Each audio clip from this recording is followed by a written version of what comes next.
So the prudent use of laboratory examinations and various ways of management, whether medical or surgical, will be elucidated.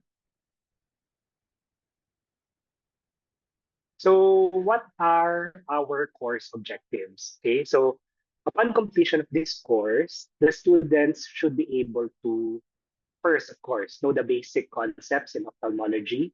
Second is to elicit a complete ophthalmologic history and symptoms of ocular diseases. Third, perform basic eye examination. Fourth is recognize common ocular disorders, familiarization with common ophthalmologic operations, and familiarization with diagnostic procedures in ophthalmology. Our course policies are quite simple, no? So attendance during synchronous preceptorial sessions will be recorded. Okay, so letter of explanations or excuse with supporting documents should be sent to the level coordinator and chairman in case of absences during synchronous sessions and exams. Now, the eligibility for application for makeup exam um, should be submitted to the dean's office and upon the endorsement of the chairman.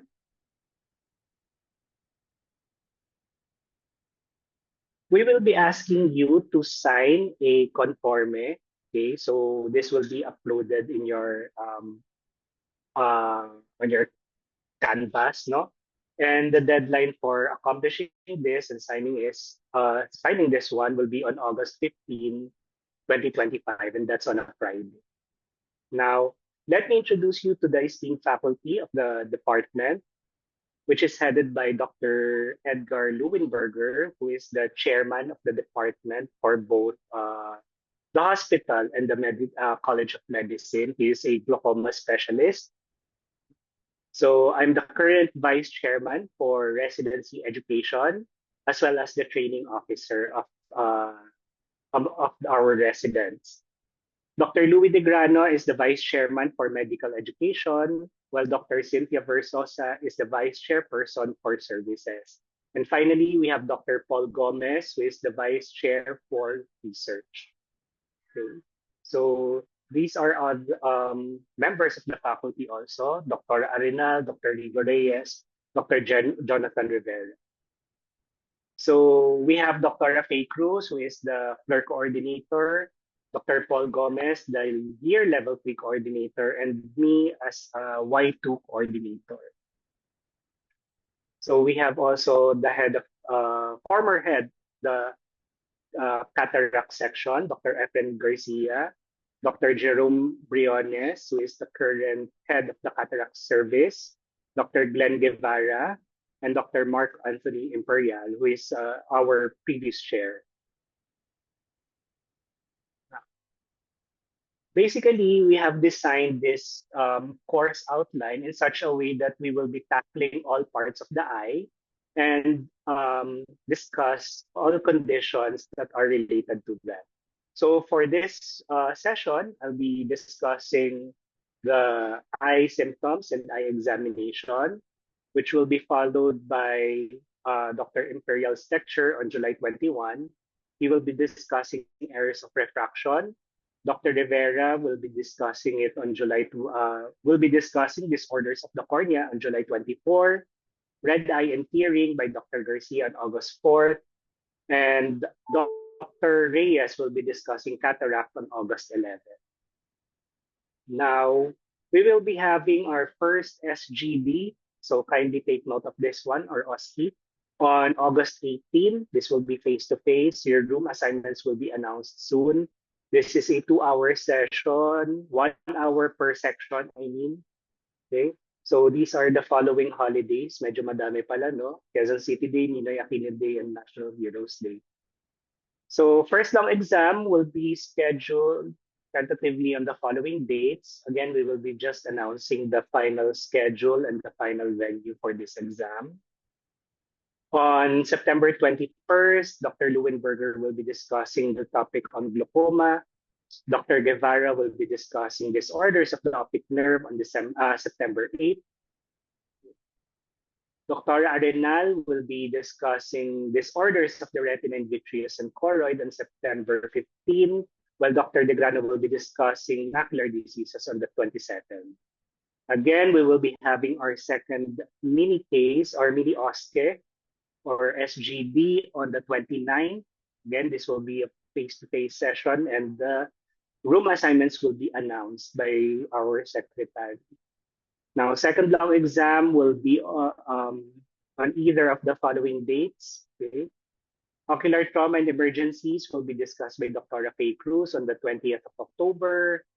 Dr. Gomez will be discussing scleritis, no, on October 27.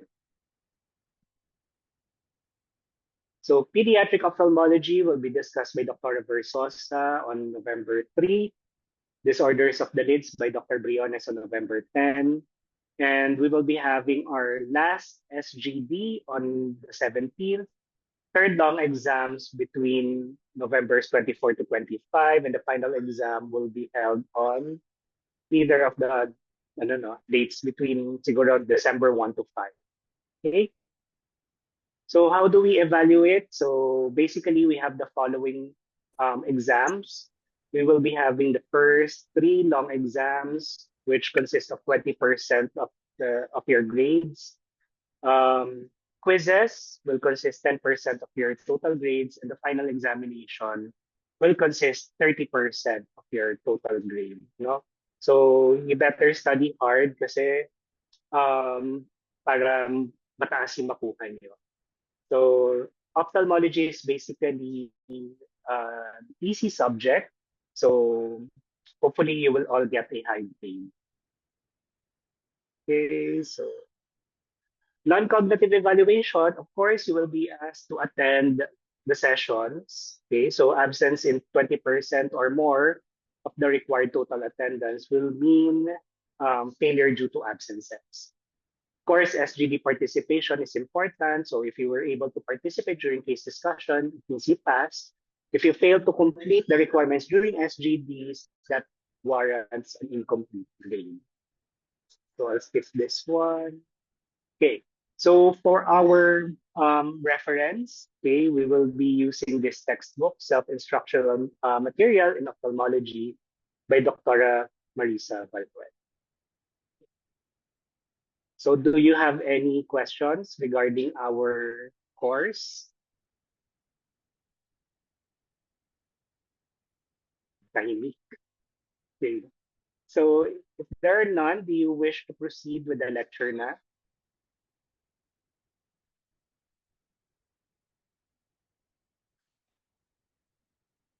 Hello?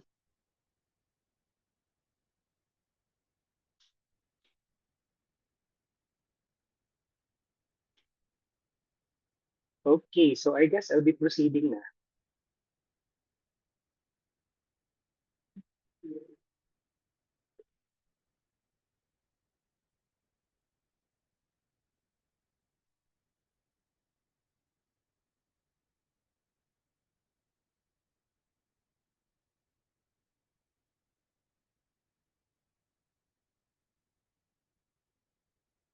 Can you see my slides?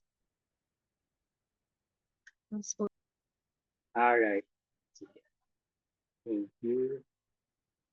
So siguro I'll proceed na, no? Okay.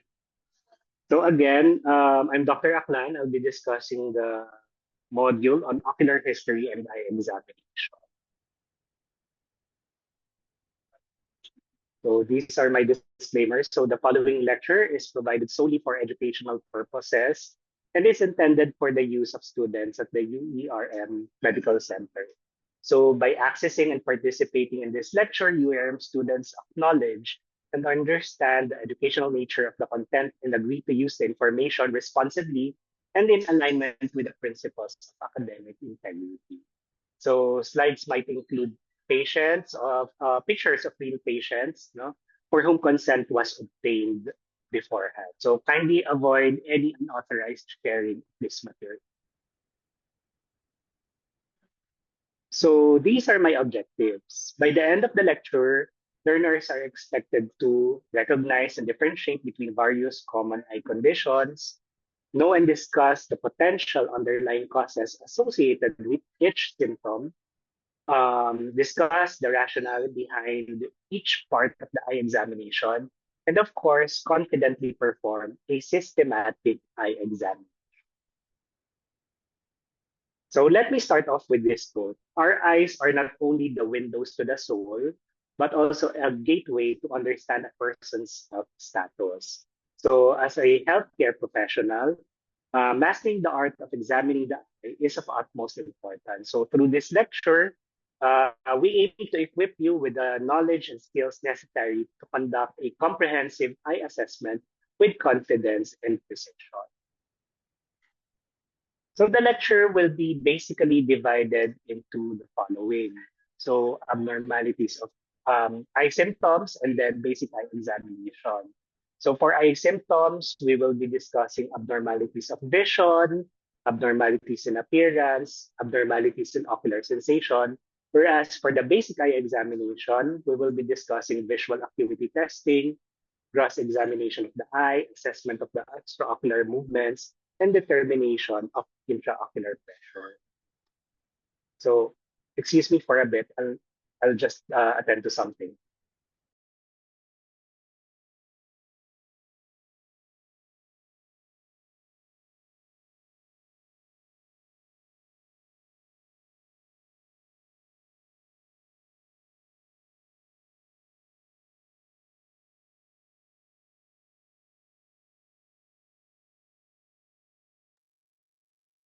Okay. So let's start with the ocular history. So it's important for us to obtain an ocular and systemic history because it determines the optical and health status of the eye, the visual system, as well as the related structures only by history. So it identifies the risk factors for ocular and systemic diseases. Whereas when we talk about ocular examination, um, sorry, uh, sorry about that. Okay, so for ocular examination, it is important because what we aim is to perform a systematic and complete ocular examination. By doing this, we will be able to detect and diagnose ocular abnormalities and diseases, establish and document the presence or absence of ocular signs of systemic diseases. Now, how do we elucidate certain symptoms? Now, symptoms can be described according to the following: through onset, duration, frequency, degree, location, and progression. So when we talk about onset, is it gradual or progressive? When we talk about duration, is it acute or chronic? How about frequency? Is it continuous, intermittent, episodic? For the degree, is it mild, moderate, or severe? How about the location? Is it focal, diffuse, unilateral, or bilateral? So for progression naman, we need to monitoring for the worsening of symptoms. Okay. So what are the important questions to ask when it comes to elucidating the symptoms? So first is, was treatment initiated? What factors provoke or the symptoms? Is this the first time that the patient experienced such symptoms? And what are the associated signs and symptoms? Now, during my residency, we were able to come up with this mnemonic for us to have an easier flow when it comes to interviewing your patient. So we have this mnemonic called COLDERS. Now, C stands for characteristic. So you ask for the characteristic of the symptom. So, for example, a patient with red eye came to your clinic, you have to ask. So, ano po ang may pamumula ng mata? Buong mata po ba? Paligid lang? Okay? And then you ask for the onset. When did it happen? Okay? So, kailan po nagsimula? Nung nakarang linggo, nakarang buwan? Okay? So, you also have to ask for the laterality or location. Alin po bang mata yung nauna? Kaliwa, kanan, okay? So, yung po bang buong mata yung namula o kaya naman yung talukap ng mata lang or the eyelids. Duration. So, how long has it been going on? Matagal na po bang nangyari yan? Isang buwan? Okay. And you also have to ask for exacerbating factors. So, when do you notice na mas lumalala po yung symptoms ng patient, okay, or yung symptoms nyo? Relieving, okay? So, meron po ba kayong ginawa para mabawasan yung pamumula? And then, of course, you have to ask for associated signs and symptoms. Okay? So, bukod po sa pamumula, meron po bang pagmumuta or meron po bang pagsakit ng mata? Now, these things are important in order for you to get an idea on what your patient is suffering from. Now, let's discuss the eye symptoms one by one. Okay, so let's start with abnormalities in vision, followed by abnormalities in appearance and ocular sensation. For abnormalities of vision, no, we have the following. We have vision loss, vision distortion, flashes, floaters, oscillopsia, and diplopia. We will be discussing them all. Okay. So for vision loss, okay, so it is defined as a decline in visual acuity, which may be due to abnormalities along the optical and neurological pathway. So it may be caused by several things. So it may be due to errors of refraction, ptosis, ocular media disturbances, retinal diseases, optic nerve diseases, and any abnormalities in the intracranial visual pathways. So, yeah. This is an example of a simple algorithm that I personally use when it comes to identifying the cause of vision loss. Now, for example, if a patient came to your clinic complaining of blurring of vision, you can ask, okay, was the onset sudden or gradual? So you have to ask, if it's sudden, you have to ask if it's the severity is either mild or severe. Okay? Kasi that will give you an idea on what your patients have. Okay? For example, your patient has a sudden onset of blurring of vision that is mild. So that might be a dry eye syndrome. Okay? How about blurring of vision that is sudden but severe? Now, this may be a red flag because your patient may be suffering from a central retinal artery occlusion, which is an ocular emergency. Okay. How about if the vision is gradual with mild severity? So it may be due to errors of refraction. Now, if the blurring of vision is gradual and severe, it may be due to either, okay, problems in the lens, as in a patient with cataract, or a problem in the optic nerve, such as glaucoma. Now, for visual aberrations, we have several types of aberrations. No? So we have glare or photophobia, visual distortion, flashes, floaters, oscillopsia, and diplopia. So when we talk about glare or photophobia, the possible causes might be number one, corneal edema, or in patients who have cataract. How about visual disturbance, visual distortion? No, so for patients with visual distortion, they may be suffering from central serous chorioretinopathy or age-related macular degeneration. Anything that affects the central vision might lead to a visual distortion. How about flashing of lights or flickering lights? It may be as benign as a posterior vitreous detachment or as serious as a retinal detachment. Okay. How about floaters? Okay. So it may also be as benign as a case of vitreous condensation, or it may be as serious also as having retinal detachment. Oscillopsia, on the other hand, may be caused by nystagmus. Diplopia may be caused by an acute onset of strabismus. Now, I would like to emphasize the importance of acute onset because those patients who suffer from congenital esotropia or exotropia, they don't have any diplopia because they were able to adapt with their condition. So, yung mga duling early on, they don't really see double, so they only see one, no? Now, these are some of the types of visual aberration. So, as you can see in the left side of your screen, this is what a normal person sees. And on the other side is what a patient with cataract sees. Yeah, so medyo blurred talaga, no? How about an eye patient with diabetic retinopathy? You can see there are several black spots, no? For macular degeneration naman, as you can see here, meron siyang, since it affects the central vision, okay, so the central vision is greatly affected as compared to that of the peripheral, which in contrast with patient with late-stage glaucoma, sila naman yung may tunnel vision. As you can see here, they have or clear central vision and a really blurry peripheral vision. No?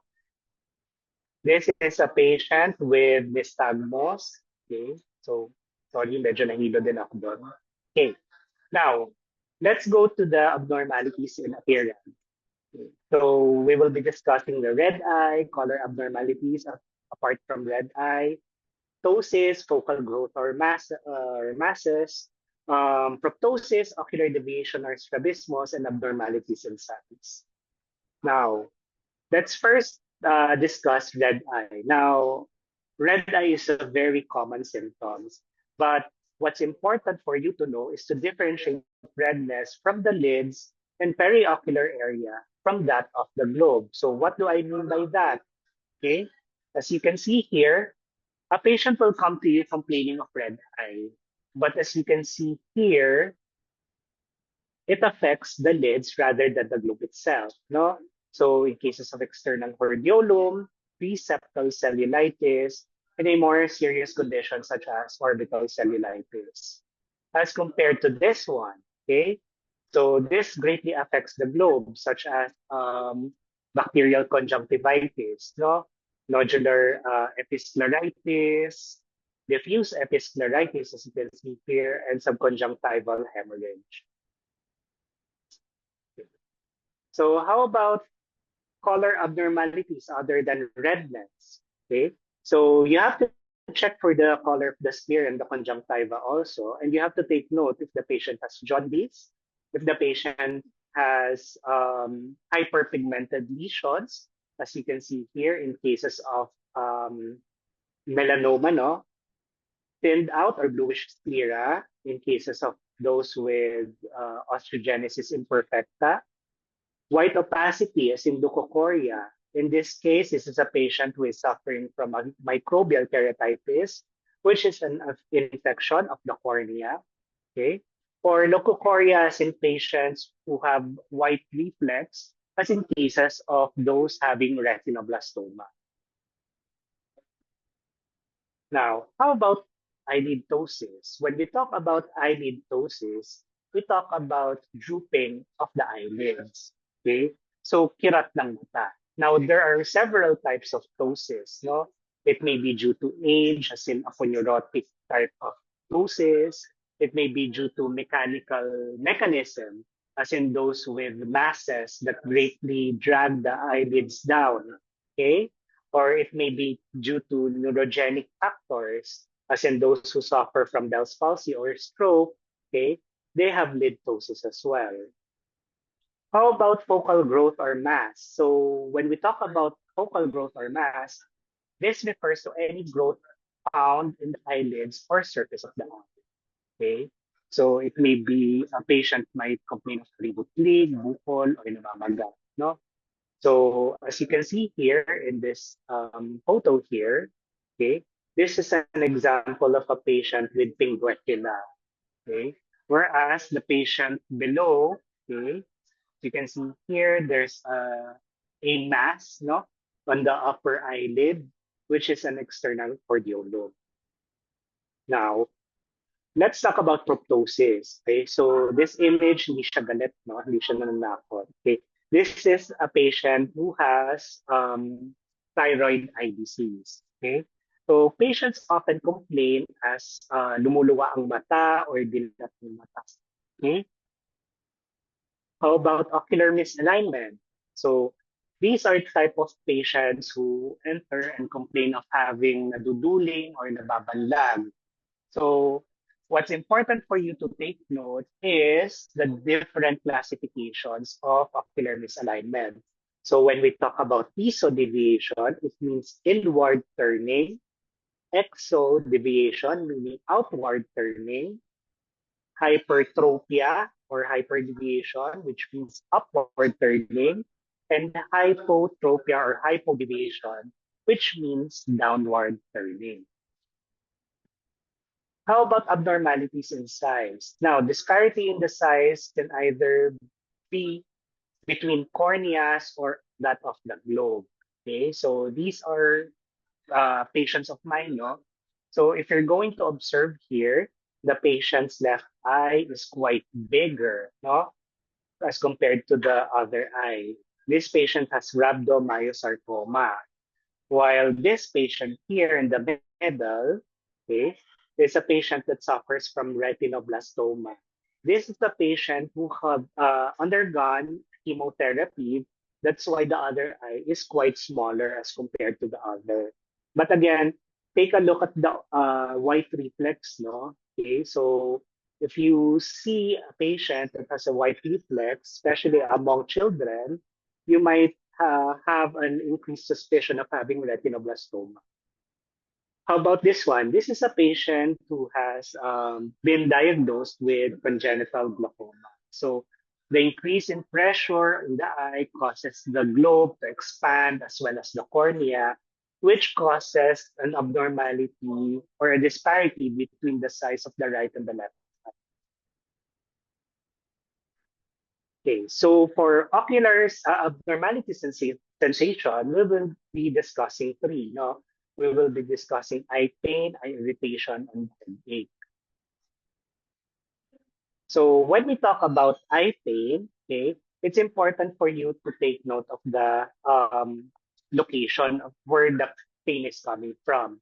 If the patient complains of periorbital pain, the possible causes may be due to tenderness of the lid, the tear sac, the sinuses, or even the temporal arteries. When the patient complains of retroorbital pain, it may be due to orbital inflammation, myositis, or optic nerve disease. How about ocular pain or direct pain in the eye? Now, it may be due to corneal abrasion, foreign body, glaucoma, corneal ulcer, or even endophthalmitis, which is the infection of the eye. How about non-specific eye pain? So it may be due to ocular accommodation problems or binocular fusion problems. How about eye irritation? So patients may sometimes enter the clinic complaining of dryness or grittiness, okay? So these are the types of eye irritation that your patients commonly complain about. So we have itching, dryness, tearing, ocular secretions, okay? So which may be classified as either watery, okay, or mucoid. Watery is common among those with allergic conjunctivitis or allergies. Okay, mucoid, ropey or stringy, purulent or cufeous among those with bacterial conjunctivitis. There may be bloody discharge or dried matter or crusting in the lashes. Okay. Now, how about headaches? So headaches, these are one of the common causes for consult among us ophthalmologists, no? So what would be the possible reasons for having headaches? So first is they might have uncorrected errors of refraction and presbyopia. So usually it has a referred pain to the eyes and the brow area. Blood pressures may also manifest with headache. So it usually has a referred pain around the eyes. And for acute angle closure glaucoma, okay, so sometimes or most of the time, patients complain of having unilateral headache emanating directly from the eye. So they really enter your clinics having red, painful eye, no? So are there any questions so far with regards to ocular history before I proceed with the basic eye examination? So wala naman, no? Okay, so let's proceed with the basic eye examination. So basically, okay, this is what your complete ophthalmologic exam would look like. Okay, so it will consist of visual acuity determination, external eye examination, ocular motility. Okay, so it includes pupillary examination, also visual field examination, anterior segment, tonometry, and fundoscopic eye examination. But for the purpose of our discussion, we will be discussing the following. Okay, so let's go first with visual acuity. Now, visual acuity, as they say, is a fundamental element of eye examination. Okay, so what I usually tell the clerks and the residents is that this is the vital signs of your eye. Okay, now it should be performed prior to manipulation of the eye and performed at both near and distance. So why is it important to be performed prior to manipulation? Okay, because number one, it will protect you in terms of medical legal issues. Why? Because in cases of trauma, okay, so if ever you receive a patient that had trauma in the eye, you should test the visual acuity first before touching it or manipulating it. Because your patient might say that he or she lost his or her vision because you manipulated it. Okay? Whereas if you already check the vision and the patient cannot see already, it means that the patient already doesn't have any vision prior to your manipulation. Now, how do we take the visual acuity? Now, what is distance visual acuity? It is basically the ability to identify objects or shapes at a given distance from the eye. Now, testing is usually done by using age-appropriate visual acuity chart. Okay, take note of the word age-appropriate.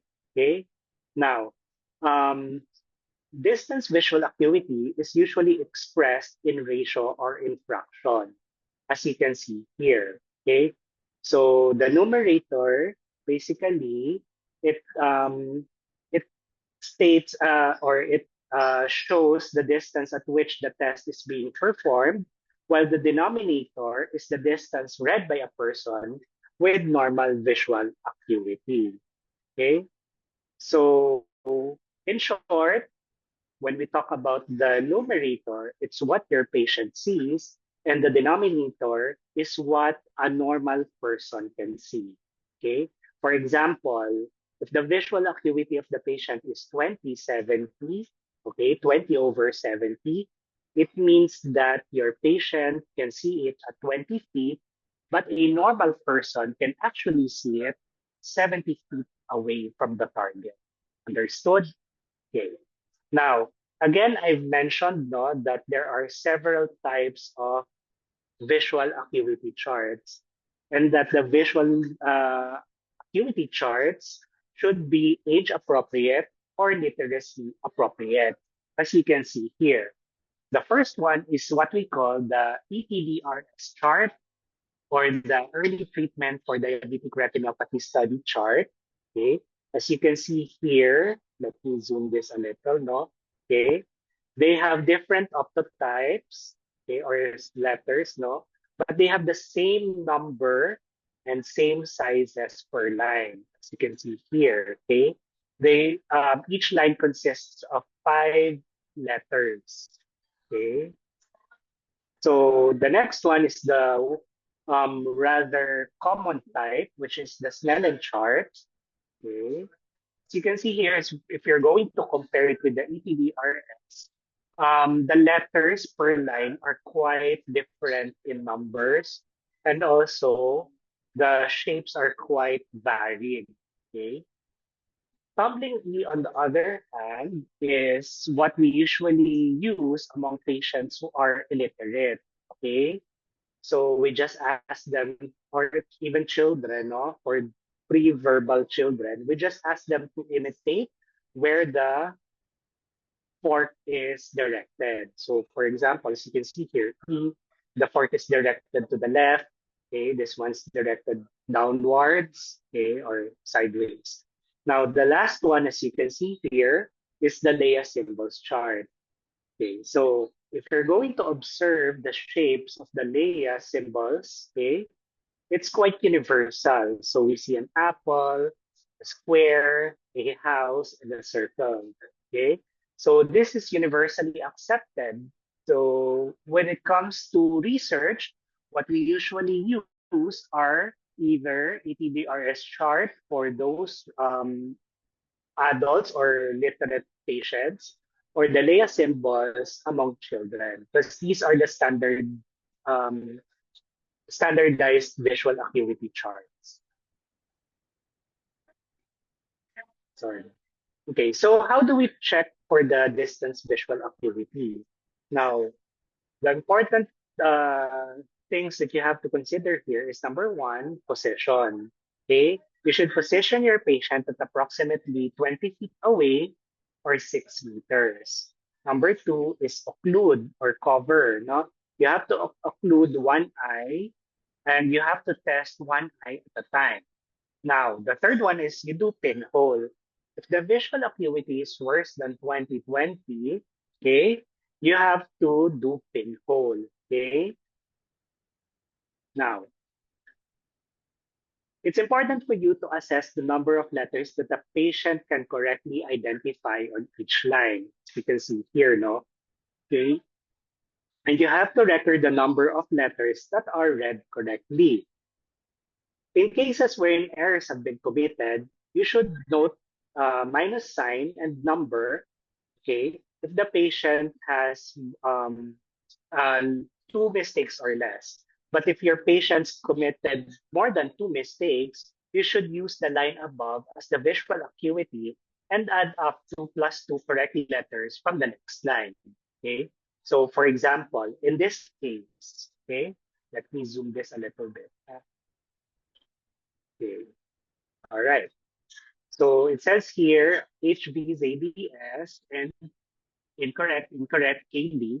Okay. So the visual acuity of your patient should be recorded as 2060 minus 2 because your patient committed two mistakes, no? So how about in this case? Okay. Yeah.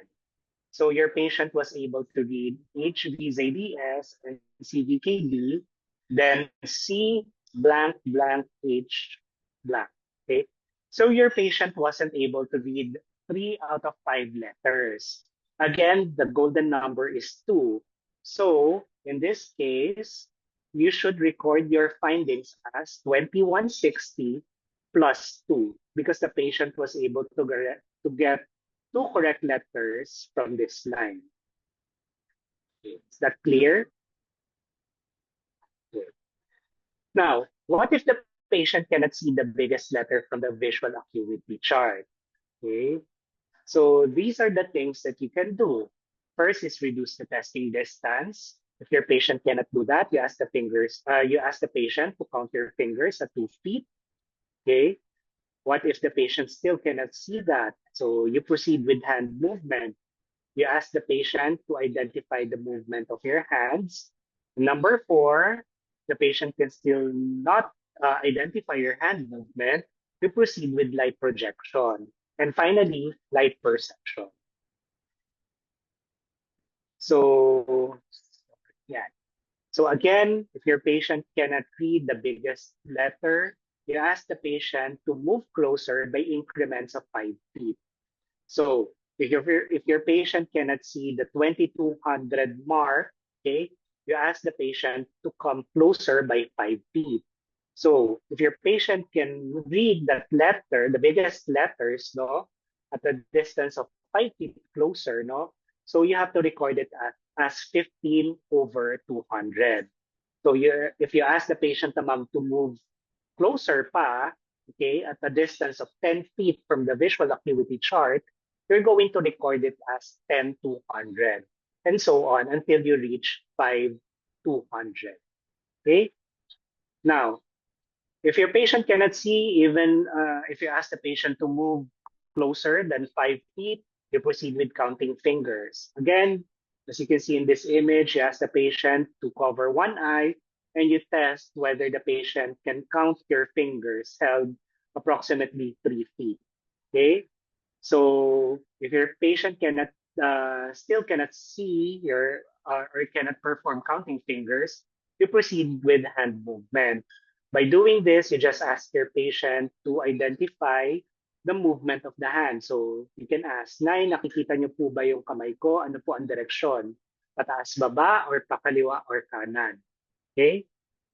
Now, if your patient still cannot see that, you proceed with light projection. Again, project. So you're going to ask your patient to identify where the light source is coming from, okay, on all four quadrants. So if you're going to grade it, a patient with good light projection can identify all quadrants. If your patient can only identify 2 to 3 out of 4 quadrants, that is graded as fair. And if your patient can only identify one quadrant out of four, that means that your patient has poor light projection. How about light perception? This one is the simplest, no? Okay, so you just ask the patient to ask whether he or she can identify the light. Okay, you just ask, meron po ba kayo nakikitang liwanag or wala? Okay, so if your patient cannot identify even light perception, then you should note it as no light perception, meaning that your patient cannot perceive even as simple as light source. No? Okay. So how about testing the near visual acuity? Now, this is somewhat like your ETDRS chart. No? It's a set of numbers, no? Okay, and per line. Okay. Now you use this. You test the vision. Okay, one eye at a time, and the testing distance is approximately 14 inches or 35 centimeters. Now you ask the patient to read again per line, no? And then you just ask the patient to read without glasses first. And then after that, kung mayroong reading glasses yung patient nyo, you ask the patient to wear the reading glasses as well. Now, how do you record your findings? Okay, so these are some of the abbreviations that you commonly see, no, in the chart. No? So when we talk about OD, it means oculus dexter. If it's OS, it's oculus sinister. Okay, so OU means both eyes, SC without correction, CC with correction, PH for pinhole, and NV for near vision. Okay. How about gross examination of the eye and the nexa? Okay, so, okay, what are the important parts that we need to check? Okay, when we examine the gross, when we do gross examination of the eye, first is the globe protrusion or position. Okay, so you examine the eye position from different angles. You examine the patient at front, okay, the side view, and also the top view. Okay, so yan. So you examine the front view, right side view, or the left view, and even the top view. So as you can see here, no, in top view, no, there's protrusion of the globe. Okay, so this one is a little bit more protruding as compared to the other eye. Yeah. So what else do we examine? So we also examine the lids and the palpebral fissure. So we inspect the lids with the pen light. We examine, okay, the palpebral fissure height, okay, or we note for the asymmetries, kurtosis, okay. We examine for the presence of redness, masses, or pigmentation, or any abnormalities that you can see. Also, you have to examine the lid and the lashes. Okay, you have to check whether the lashes are sparse, okay, or if you notice some dandruff-like materials in the lashes, that will already give you an idea if your patient may is suffering from, for example, blepharitis, no? Okay, or if you see crusting, no, you will already have an idea that your patient might have eye discharges, no? Yeah. So ptosis, okay, is a drooping of the eyelid. So what are the causes again of ptosis? So it may include old age or certain conditions such as myasthenia gravis, okay, damage to the oculomotor nerve or damage to the sympathetic nerve supply. Okay. So how about entropion? As you can see in this image, no, when we talk about entropion, L, okay, in. So inward turning of the eyelid. So I don't know if you can see this clearly, no? Yeah. But since the eyelids are turning inward, okay, the lashes are directed inward also, which causes friction between the lashes and the sclera, which is quite irritating and causes some, it may cause corneal damage as well. Okay. Ectropion, on the other hand, is lower lid margin, is when the lower lid margin turns outward, as you can see here. Okay. So in such cases, the patient might have difficulty completely closing their eyes. Okay. So this one is ophthalmos and in patients with thyroid eye disease. Okay. Now, these are some of the conditions that affect the lids and palpebral fissure, okay? In cases of trauma, such as periorbital contusion hematoma, capillary hemangioma, as you can see here, there's a very large mass, okay? Very vascular and large mass here, okay? Lymphangioma, which can be found when you invert the lower lids, okay? And then preseptal cellulitis or infection of your eyelids. Okay. Now, next that you have to examine is the sclera and the conjunctiva. Okay, so how do you perform it? First, you ask the patient to look up as you depress the lower lid. By doing this, you can inspect for the color and vascular pattern against the white scleral background. Again, you have to take note for any nodules or swelling. And again, you can ask the patient to look side to side and down. Actually, you can even invert the upper eyelid, okay? As in order for you to check if there are any foreign bodies stuck, okay, at the upper eyelid as well. Now, these are some of the conditions that you can see by doing an examination of your sclera and conjunctiva. Actually, you can see this without even using your slit lamp. For example, a pinguecula, okay? This one. Sorry. Uh, pointer. Yeah, this one. Okay. As you can see here, it's yellowish triangular nodule in the bulbar conjunctiva. It is common among those who are exposed to direct sunlight for long periods of time. Okay.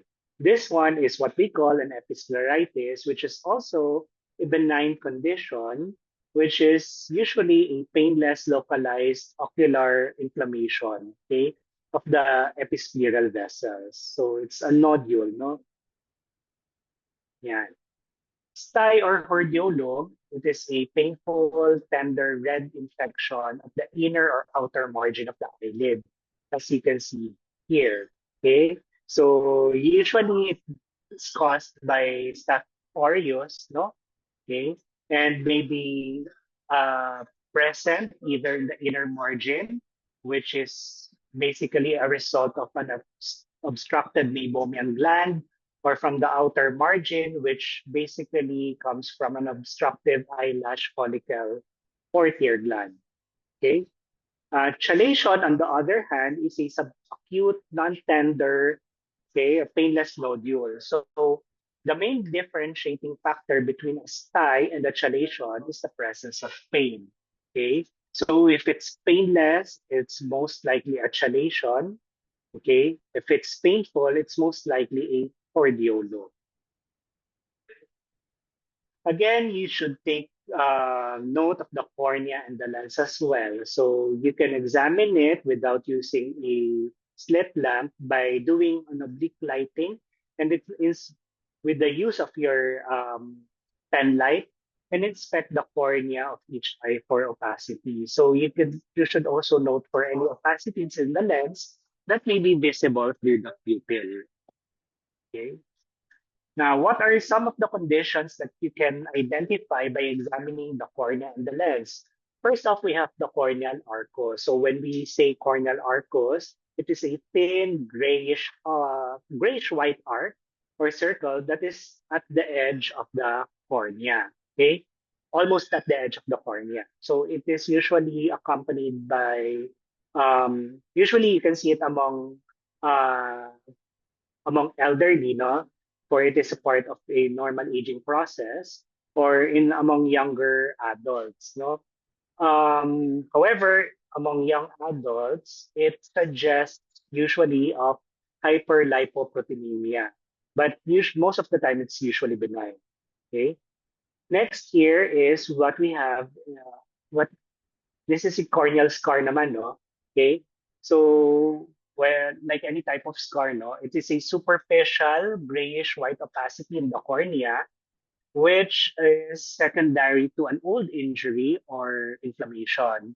Now, the size of the scar may vary, okay? And also the shape. It may be linear, it may be circular, okay? But you should not confuse it in any way with the opacity of the lens or cataract, no? Okay? Because when we talk about cataracts, it's usually deeper. Okay? Now, this one is what we call a Kayser-Fleischer ring. So it is a golden to red-brown ring that is sometimes shading to green or blue, which is due to copper depositioning in the periphery of the cornea, which is commonly found among patients with Wilson's disease. Iridium, on the other hand, as you can see here, is a triangular thickening of the bulbar conjunctiva. It grows slowly across the outer surface of the cornea. As you can see here, it already encroaches near the pupilla, or it did encroach already the pupils, no? So if your patient has pterygium, okay, that is of this size, um, it should be excised immediately because it already affects the central vision. Okay, so cataract. Okay, so when we talk about cataract, it is usually the opacity of the lenses that is visible through the pupil. Yeah, you can see here, no? It's whitish already or brownish pa nga minsan. Okay. Ocular trauma, again, like what I've said, the most important thing that you have to do when you are faced with a patient with ocular trauma is to first get the visual acuity. Okay? Never palpate an eye with a suspected open globe, as you can see here. Because if you palpate this one, okay, the ocular contents might extrude. And you don't want that to happen. Okay? Next, pupils. Now, when it comes to examining the pupils, you have to take note of the pupil size and the shape. Okay? So you have to take note for the pupillary reaction to light and also accommodation. And you have to do the swinging flashlight test as well. Okay? Later on, when you go to your clerkship, okay, we will be asking you to perform this independently. Okay. So how do we check the pupil? So there are two types, the direct and the consensual. So when we talk about direct pupil reaction, we just shine a light on the eye that is being examined. And when we talk about consensual pupil reaction, you observe the reaction on the opposite side, okay, opposite eye, as you can see here, no? So you can just swing it, okay, and observe for the reaction of both pupils. Now, for near reaction, okay, you test the near reaction in both dim and normal light. So that's important. You should test one eye at a time to make it easier to concentrate on the pupillary responses. Now, what are you going to do? How do you perform this? You hold your finger or a pencil about 10 centimeters from the patient's eye, and you ask the patient to look alternately into the object and at distance. Okay. So again, you ask the patient to look directly into the pencil or at your specific target, and then you ask them to look at the distance after alternately. And you expect pupillary constriction when your patient focuses on the near object. Now, what are the conditions that you can identify by examining your pupils? Okay, so you can identify anisocoria. So anisocoria basically represents a defect in the constriction or dilation of one pupil. Now, constriction to light and near effort is mediated by the parasympathetic pathways, and we all know that, no? And the light reaction in both bright and dim light, okay, identifies you can identify whether the pupil is normal or abnormal, no? So when anisocoria, okay, is greater in bright light than in dim, okay, the larger pupil cannot constrict properly. So causes includes the following: blunt trauma to the eye, open angle glaucoma, or impaired parasympathetic nerve innervation to the iris. Okay, in instances wherein the anisocoria is greater in dim light, okay, the smaller pupil cannot dilate, as in cases of Horner syndrome. Okay, so in Horner syndrome, okay, you assess the near reaction also. So yeah, so these are some of the conditions that you can see when testing for your pupillary reaction. We have the Ades pupil and the cranial nerve paralysis. Okay, so yeah, so the reaction to light is severely reduced and slowed even absent. No, now at near constriction is present, although very slow. For oculomotor nerve paralysis, usually it is accompanied by a down and outward eye deviation and also ptosis. And Horner syndrome, okay, the affected pupils is small, unilateral, reacts briskly to light, and for near naman with effort, okay, it dilates slowly, okay, and the anisocoria is usually more than 1 millimeter. They also have ipsilateral ptosis, no, on the eyelid and often loss of sweating on the forehead. Now, ano ulit yung triad natin? So we have the ptosis, meiosis, and anhidrosis when it comes to Horner syndrome. Okay. Argyll-Robertson, on the other hand, okay, so pupils are small, irregular, and it is usually bilateral. Okay, so in these cases, normal light reaction, normal near reaction is expected, and they do not react to light. Now let's go to ocular motility testing. As we all know, and as far as your knowledge in anatomy is concerned, no, we have the following muscles. Okay, so the medial rectus. Okay, so we all know it has a primary action of adduction. The lateral rectus has the primary action of abduction.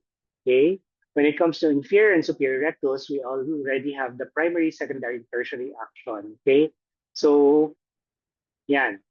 Same with the inferior oblique. Okay, so the inferior oblique extorts the eye, it elevates and abducts. The superior oblique, on the other hand, intorts, depresses, and abducts. Yeah. So I'm sure that you're familiar already with the cardinal gazes. No? When we talk about cardinal gazes, okay, these are the cardinal movements wherein you can isolate the muscle that is responsible for that certain movement. Now, how do we check for ocular motility? Okay, so first we have to check for the ocular alignment. So it begins by shining a light, okay, um, on the patient and observe for the reflection of the corneal light. Okay, if the reflection is in the middle of both eyes, it means that your patient has orthophoria or a well-aligned eye. Okay. Whereas if the light on the other eye is deviating, okay, or is located either peripherally, um, temporally, nasally, superiorly, or inferiorly, it means that your eye is misaligned. Okay.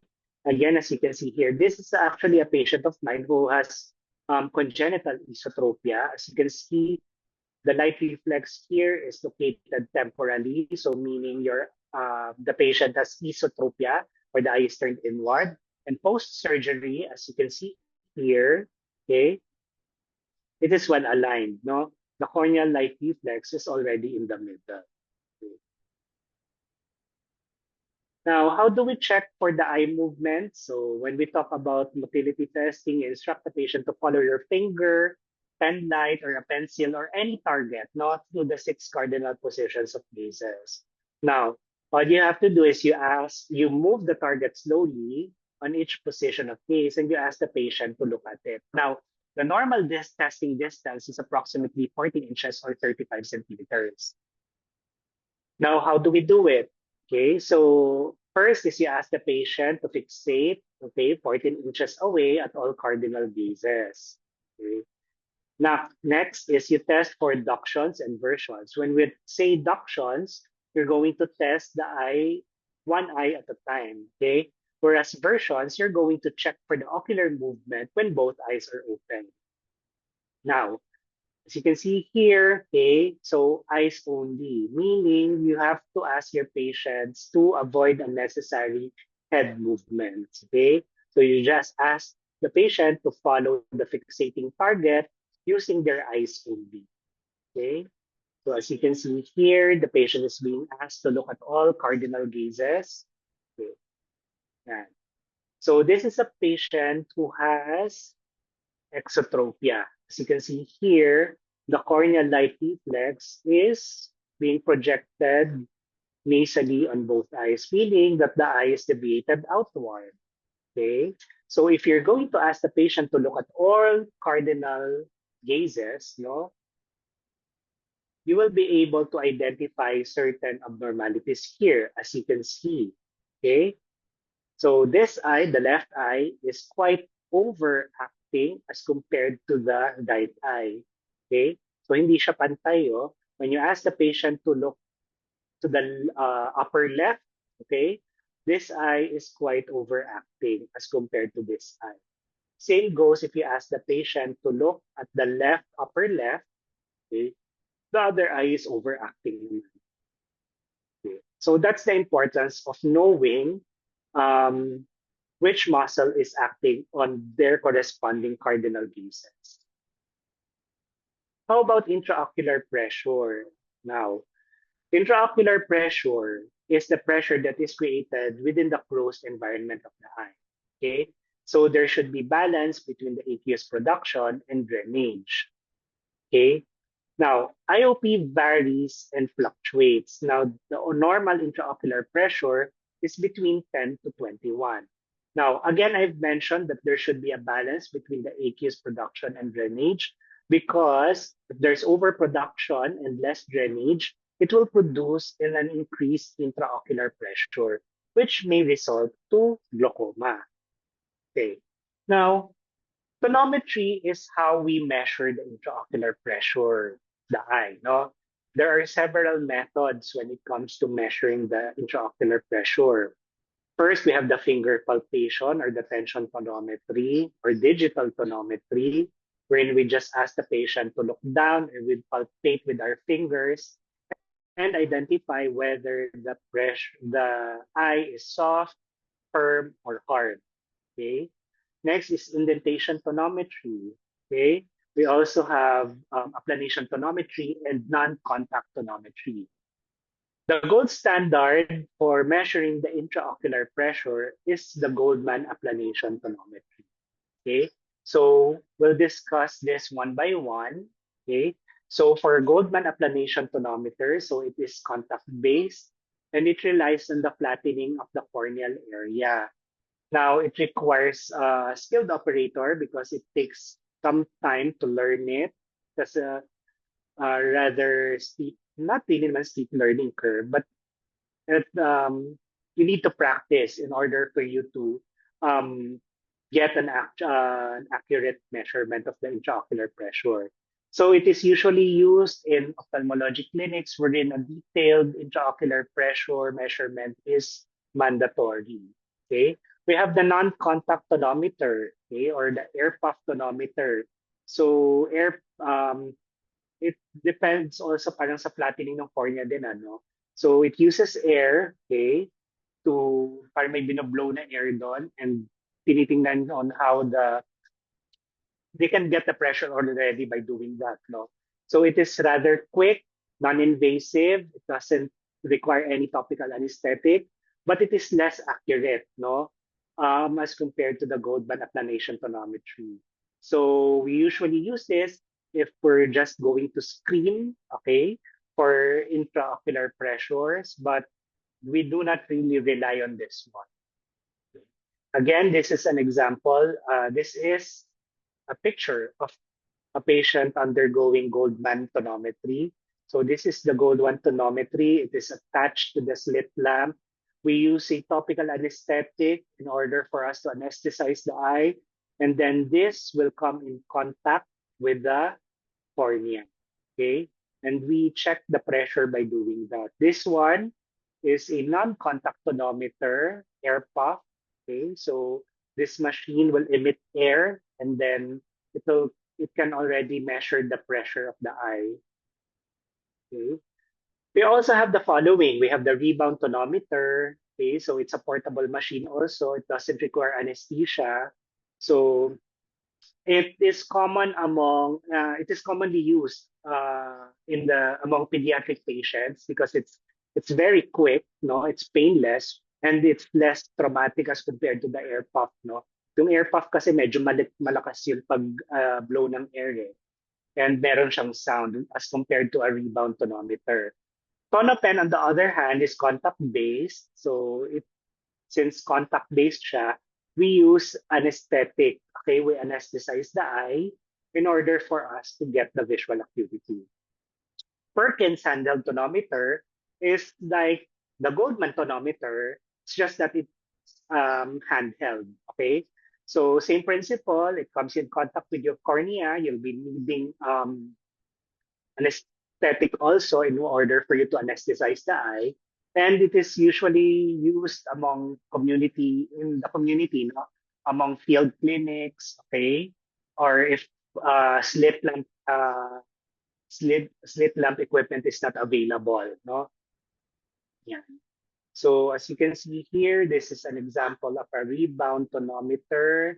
Okay, there's a tiny, really, really tiny pin-like structure here that comes in contact with your cornea. It's really fast. Okay, and then this one's lib tonopen. No, tonopen. It comes in contact with the cornea. Okay, this one is the Perkins tonometer. As you can see here, it's like an applanation tonometer also.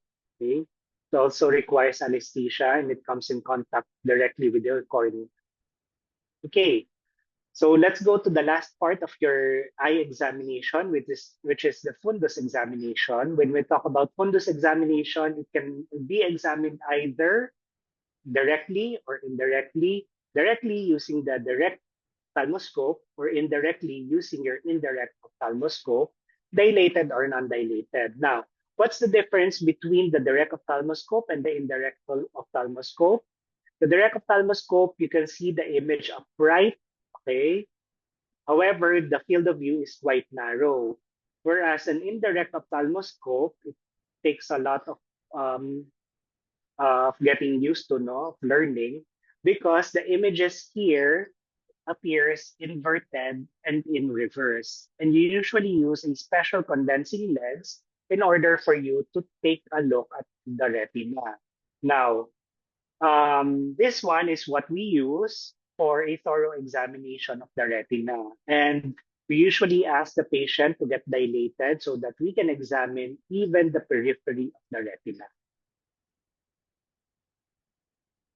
Okay. So what are the important structures that you need to examine when it comes to doing fundus examination? So you have to take note of the ocular media, the optic disc, the retinal vasculature, the background, and the macular area. Now, how do you do your fundus examination? First of all, you have to dim the lights. It's important for you to examine the patient in a dimly lit room. Okay. And then, of course, you need to turn the focusing wheel to 0 diopters first. Positioning is important. You need to examine the patient's right eye using your right eye, your patient's left eye with your left eye. And you need to position yourself 15 inches away at an angle of 15 degrees, and you slowly approach the patient until you can see the red-orange reflex on the retinal vasculature. Okay, so again, you have to examine this one. Yeah. So this is what the normal retina looks like. Okay. So again, you have to examine for the retinal background. Okay, you have to check for the fovea, the macula, the retinal artery, the retinal veins, the optic disc, and the optic cup. Okay. Optic cup is the central excavation of the nerve, no? Or ito yung pinakabutas sa donut. Okay? Yung simplest explanation na sinasabi ko. Yeah. So for ocular media, you have to take note for the presence of the red-orange reflex. Okay, so you can see here, this is what a normal or red-orange reflex looks like.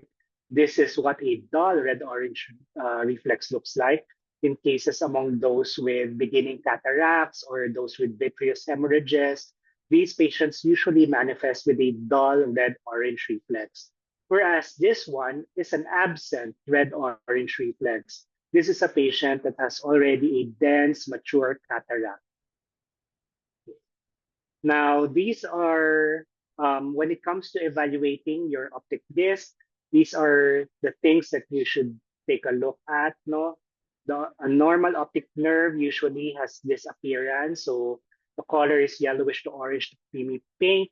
Okay, the disc vessels are tiny, and the disc margins are sharp. Okay, you can see here, you can identify, you see here, the disc, it's really sharp, no? As compared to a patient with disc edema, okay, the papilledema. When we talk about papilledema, this is accompanied by elevated intracranial pressure, no? Okay, so here it appears as the disc is swollen, okay? They have lost their venous pulsations, and the vessels appear more numerous and visible, okay? As you can see here, okay, the disc, okay, you cannot appreciate the disc already. The margins are blurred as compared to this one, okay? Yeah. How about in a patient with glaucoma? So in a patient with glaucoma, due to the increase in intraocular pressure, there's an increase in cupping due to atrophy. Yeah, as you can see here. Di ba I told you that the normal disc looks like a donut with a hole, no? The hole serves as the cup, okay? If you have glaucoma, the increase in intraocular pressure leads to the increased cupping and leads to atrophy. As you can see in this one, in this photo, no? Okay, the cup is really large, and the rim, okay, is already thinned out. So this is a patient with advanced glaucoma already. Now, if there is persistence of this one, it might lead to optic atrophy. So optic atrophy, the nerve appears really pale already, no? And the vessels is usually absent. Okay.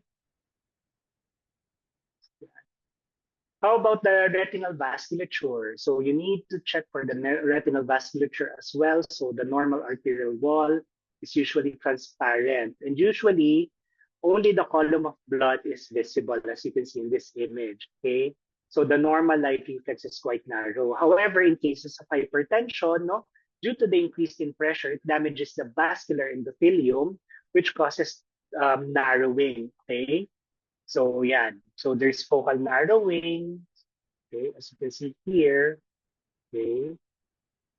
And there's also narrowing of the light reflex. Yeah. So yeah, and so sometimes the arteries, especially those close to the disc, become so full and somewhat tortuous. Okay, so they develop an increased light reflex with a bright coppery luster called copper wiring. So medyo coppery yung itsura niya. Whereas, if it's already um, the blood flow has been already compromised, okay, you can see silver wiring already. Okay, so no visible blood can be seen here. Okay. Again, so this is an actual patient of mine. Okay, patient is an elderly senior citizen with high sugar levels, uncontrolled diabetes. Okay, so there are several lesions as you can see here. There are flame-shaped hemorrhages, vitreous hemorrhages. Okay, there are even neovascularizations. I don't know if you can see it. Pero yan, abnormal vessels, no? And then you have dot blood hemorrhages and hard exudates.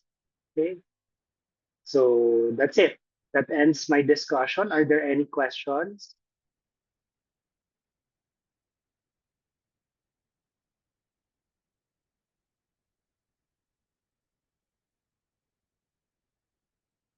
Are there any questions? You may type in the chat box.